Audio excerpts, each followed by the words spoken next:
সাহেল আলভি, এই শয়তান বেটাটার জন্য ভিডিও না করে পারলাম না। আসলে সব কথা তো স্ট্যাটাসে লেখা যায় না।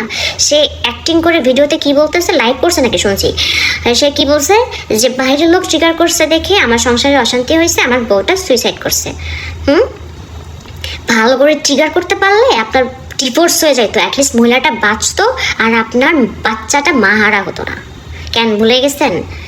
আমার হাজব্যান্ডের ডিরেকশনে দুই বউ বয়রা নাটকে যখন আপনি শুটিং সেটে আসলেন সকালবেলা, আপনার রক্ষিতা তিথিকে নিয়ে সকালবেলা একসাথে গাড়ি করে আসলেন, এসে কারোর সাথে হাই হ্যালো নেই, ব্রেকফাস্ট করা নেই, একটা রুম লক করে ফেললেন।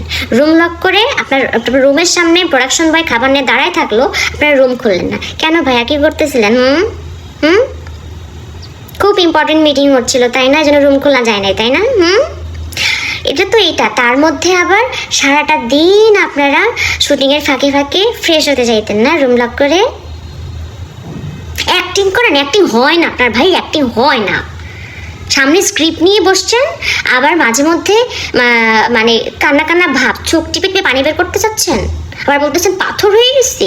অ্যাক্টিং হচ্ছে না, অ্যাক্টিং আপনার। এগুলো কথা আপনার শুধু এটা না, আরো অনেক কুকর্মের কথা আপনার বউকে যখন বলছিলাম, আপনার বউকে আপনি আর মিশতে নেই আমাদের সাথে।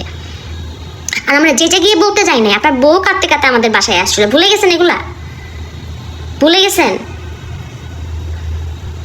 এরকম অনেক কুকর্মের কথা অনেকেই জানে, আপনার অনেক কুকর্মের কথা অনেকেই জানে, কিন্তু এতদিন মুখ খুলে নাই, বলে নাই, কারণ ওরা চাইছে আপনার সংসারটা বাঁচুক,